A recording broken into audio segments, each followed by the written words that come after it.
What's good, YouTube? It's your girl Shay, and I'm back with another banger, and that's on period.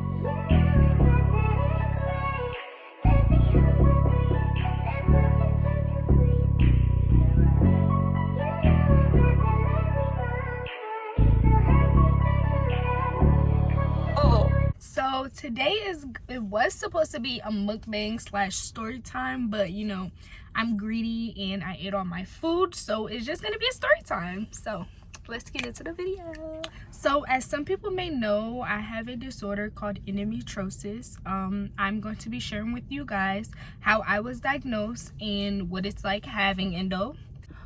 So I am very forgetful, so I wrote down some notes so I can give you guys kind of like a timeline and tell the story to the best of my ability. Okay, so this whole journey, it literally, like, okay, putting the bits and pieces together, like, my doctor should have been knew that I had this, but you know, we're just now finding out. So we're gonna take you along so you guys can know the story and what I went through, period.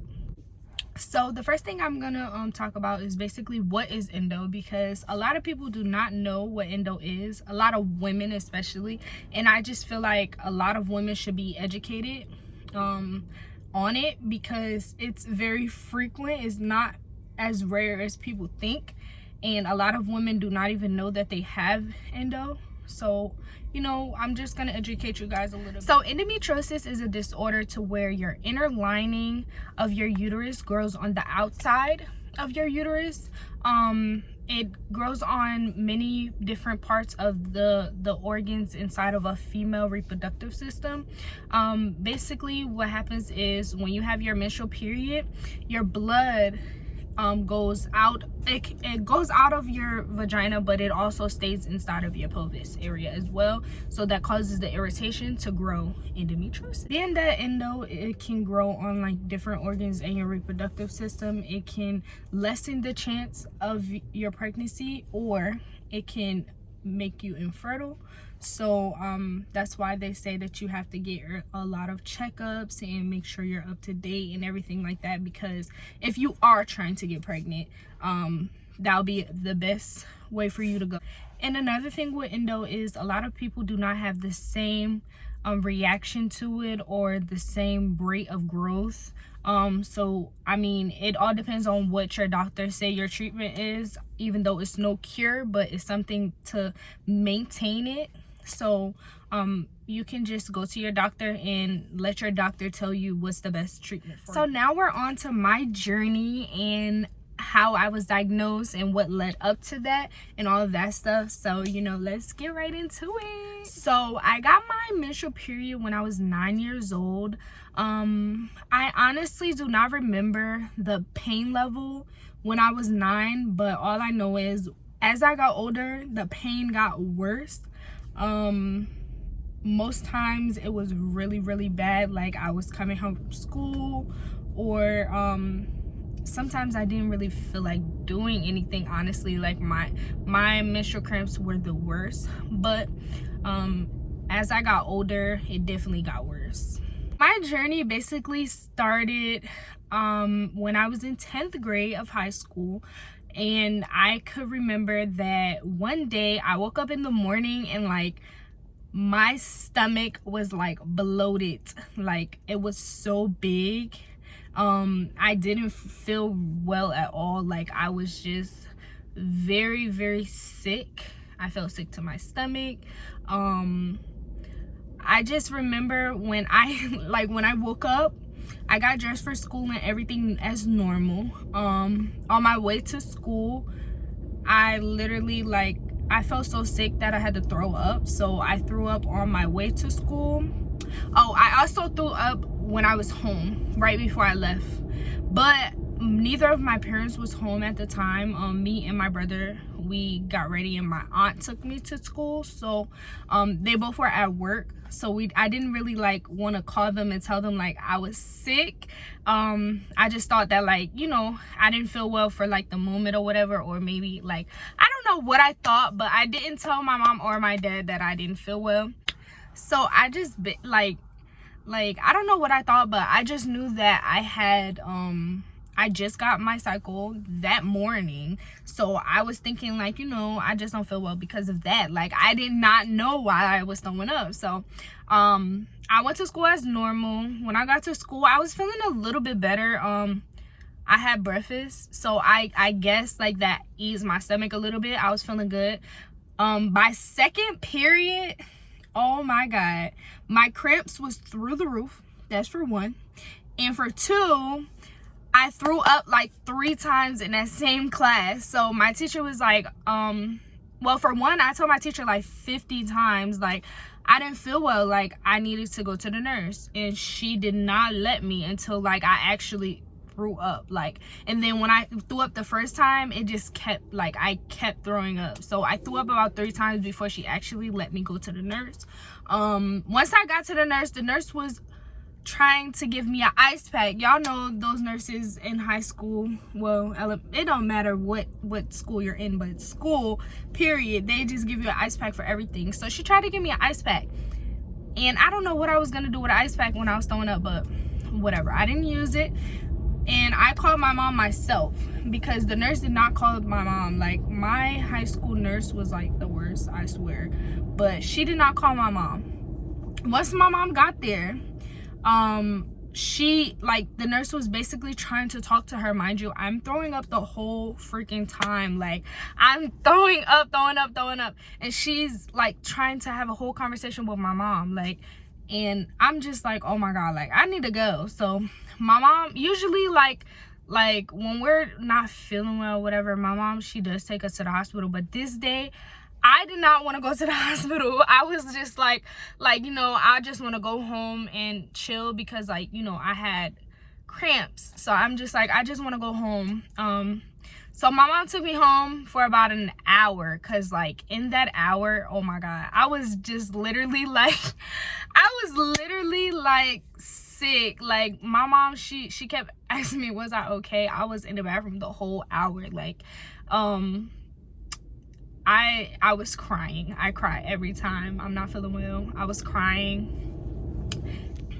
Yeah, so I was crying, and my mom just like, you know what, we're going to the hospital. So once we was like walking down the driveway to the car, like, I threw up all over the driveway. Like, it was crazy. And the crazy part about it is, what I can remember is I did not throw up in the car. Like, I threw up outside, like right before I got in the car. I threw up after I got out the car, but I did not throw up in the car. Like, and the ride was maybe about 10 to 15 minutes. Like, we didn't live like around the corner from the hospital, so I was literally in the car for a little bit of time, enough time for me to throw up, because I was throwing up, like, you know, back to back. And it was crazy how once we got in the car, I didn't throw up. I guess the motion kind of like soothed it. I don't know, but I did not throw up while I was in the car. Once we got to the hospital, basically they did all of the tests and stuff, and they said that my appendix was enlarged, and my intestine was enlarged. I don't know what I ate that did that to me, but they said that it was something that I ate that triggered that to happen. But yeah, so that was 10th grade. So after 10th grade, I was in and out of the hospital with like stomach issues. My stomach was hurting, and it was like every cycle, like, my stomach will hurt. And I mean, every single time I would go to the hospital, they would blame it on my appendix. They would say that my appendix, I had appendix issues in the past, so it's my appendix that's acting up, because it would always be on my right side. So they'll always say, oh, it was your appendix, it's your appendix, it's your appendix. That was pretty much every single time, like every time. But one thing I can say is, studies show that when you aren't active, endometriosis is a little bit worse than what it will be if you are active.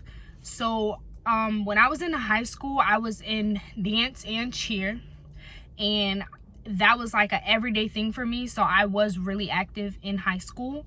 When I graduated, I did not do nothing. I did not work out or anything like that. So I feel like that's what kind of triggered more my cramps to be worse and my stomach pains to be worse, because I wasn't I wasn't active at all, honestly. So in February of this year, 2021, I went to the ER because I had really bad pain in my stomach on the right side.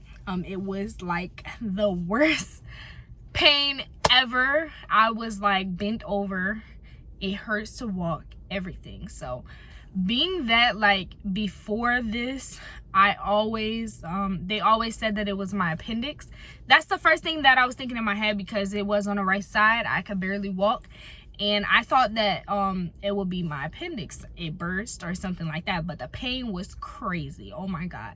So after being there for forever, they took tests and everything, and they basically thought that my right ovary was twisted, and it wasn't getting blood flow. So basically they took me into surgery, and they found out that my ovary was not twisted, but they also found a cyst and they found endo. So with the cyst, they said that it was fluid around it, and it looked very odd and abnormal. So they took the cyst and the fluid for a biopsy to check it and stuff. It took forever for the results to come back. And when I went to my post-op doctor, hold on. Ooh, when I went to my post-op appointment after surgery, they basically said that like they thought that the cyst was cancerous or whatever. So basically, after I found that out, I was literally waiting for like 2 to 3 weeks, like almost a month, for these results to come back. And I'm thinking I have cancer. Oh my god, I was a mess. My family was a mess. Everything was just a mess. Like, we all was very sad about it. So I didn't know, honestly, when I found that out, like, I didn't know what to feel like. And I also found out that I had endo. So like, I didn't know if it was actually, no, rewind. I didn't know that I had endo until after this all happened. They found the endo in there, but I didn't actually know what endo was, and my doctor did not she didn't really explain it at that point when we was talking about the cancerous ovary. Well, they thought it was cancerous. So once all of that happened and my test results came back, they found out it wasn't cancerous, and basically that I had just had endo. I don't know how the cyst has to do with the fluid or whatever has to do with endo, but I know that endo makes you have like cysts come frequently. So that's just one thing with endo. I mean, I have really frequent cysts that come. So keep in mind that when they found the endo, they did not remove it at all, which was supposed to be done, but they did not. And when they found it, I was only stage 1. So let's just get into the rest of the stuff, and then we're gonna come back to that. So after my first surgery, I was put on a birth control pill that was like to regulate my ovulation, so I won't have so many cysts, and so I won't have the pain as much. This birth control that they gave me, oh my god, it made me so sick that it was not funny. Like, I literally threw up like every single night. I was taking it at night because I knew it was gonna make me sick, and I didn't want to take it in the mornings and then I'd be sick throughout the day. So I took it every night, and I will be up all night throwing up. I literally told my doctor multiple times that it was making me sick, and she just kept saying that basically I need to get used to it, and that I just had surgery, so my stomach is very sensitive at the time. So me being me, I listened because it was just like, okay, she's the doctor, so she's supposed to know. But after a while, it just kept happening, and I was just like, you know what, I don't think taking this medicine is like gonna work, because like I don't want to take it and I'm sick every single day, and it's just that like I'm always gonna have to be sick. So I told her, I was like, look, we're gonna have to change it. So she changed it to a different pill that it wasn't as strong, but it still did the same thing basically. It still slowed down my ovulation, and yeah, it basically helped with my pain to an extent. Now, about a month after my first surgery, I was back in the hospital because I had really bad pain, and this was after I was taking the medicine. My first period after my surgery, mind you, she told me that with these pills I would not have a period. I had a period still, and it was the worst period of them all. So when I had this period, like I said earlier in the video, like I always had bad cramps, and it always was I always had to go to the ER for these stomach issues when it was like my first day or my second day of my menstrual. But this day it was like the worst of them all, and I really did not think it was menstrual cramps, so I went to the ER. They seen in my file that basically I had endo, so they basically just gave me medicine to kind of like help with the pain, and then they sent me on my way. So months later, in June, the beginning or end of June, I had went to the ER because like I literally like had the worst pain of them all in my right side, and I did not like, I could not walk. I could barely like move. Like, oh my god, it hurt so bad. So when I got to the ER, they basically gave me medicines to kind of like control the pain.